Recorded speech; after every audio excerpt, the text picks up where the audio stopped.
حبايب ام اسلام، تعالي يا حلوه انت وهي اسمعي الوصفه دي.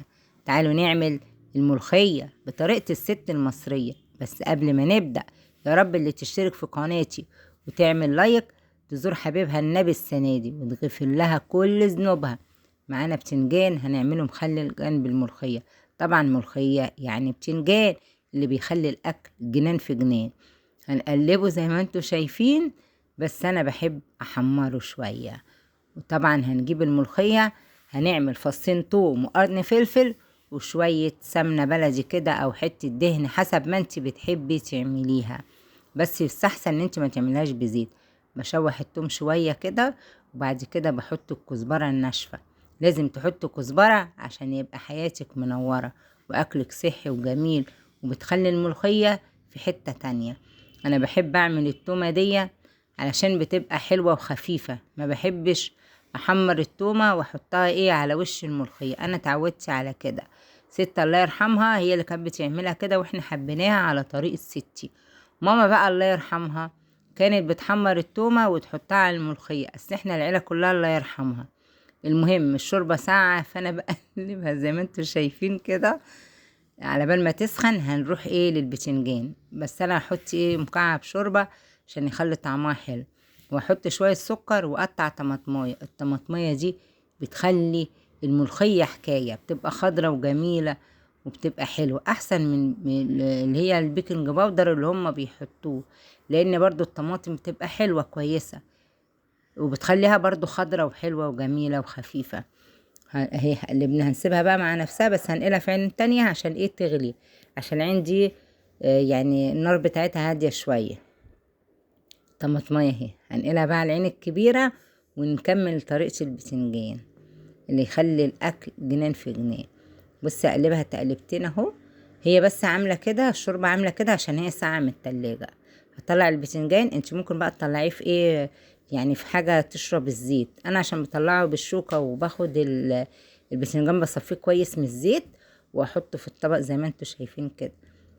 وكمان اصلا ما عنديش حاجة اطلعها عليه، لا ورق ولا عندي مناديل. ان شاء الله هبقى اجيب. المهم طلعنا البتنجان زي ما انتوا شايفين كده، وهنشيل الطاسة اللي ملهاش عايزة ونحط بدلها حلة الملوخية على العين الكبيرة، عشان العين الصغيرة هادية ومش هنقعد بقى ساعة بقى نعمل في الملوخية. العين الكبيرة هنا نقلت عليها الملوخية تاخد غلوة كده، نكون احنا عملنا البتنجان. هنجيب طاسة تانية ونحط شوية زيت من زيت مطرح قلي البتنجان. اصل ده اصلا زيت جديد يعني لسه قليه منه، بس البتنجان بس ما عملتش بيه حاجة تانية. هقلي بيه كمان قليتين وبعد كده نعمله في اي حاجة تانية، بس هبقى اقول لكم بقى. ندخله في صابون، ندخله في حاجات هبقى اقول لكم بعدين. المهم خلينا في الملوخية والبتنجان. ادي هنا برضو توم ضربناه في الكبة. التوم ده انا كنت مخزناه، لما خزنته كنت شايلاه يعني جايبه الراس ومفصصاه كده في صوص. يعني مش فرماه وعاملاه في زي ما الناس بتعمل كده في الكبه وحاطه له ملح. لا انا شايلاه في صوص وحطاه في حاجه كده في الفريزر علبه. وباخد الفصين على يعني على قد الطبخه 3 فصوص حسب ما بحب استخدم حسب استخدامي. بس على فكرة ريحته جميلة وفريش، يعني ريحته بتبقى جميلة احسن من اللي هو بيبقى انتي ضرباه في الكبة وحاطه له ملح وخل وحطاه وبلونه بيبقى ابيض، بس ريحته ما بتبقاش زي ده جميل كده اكنه لسه يعني اخضر، لسه جاي من لسه جايباه فريش يعني. هقلبها كده تقلبتين. طبعا انا لما اصفرها انا حطيت معلقه شاي كده صغننه خالص خل، لان بتخلي الباذنجان جميل قوي وبتخلي طعمه كمان مسكر وحلو.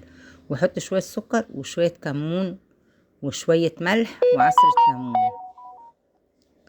ما احنا قلنا لازم تخلي الكزبره والكمون عشان حياتك تبقى منوره.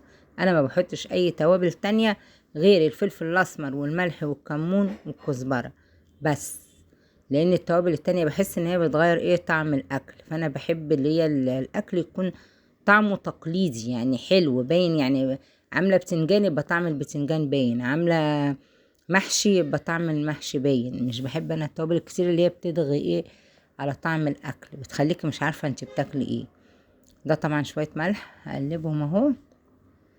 وهنحشي البتنجان سوا. بعد ما نحشي البتنجان هنغرف ونوريكم شكل الطبلية اللي تخلي حياتك هنية.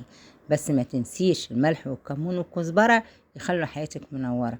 عايزة تضيف اي اضافات تانية حرية شخصية، بس دي الطريقة اللي انا معتمداها من سنين وتعودنا عليها.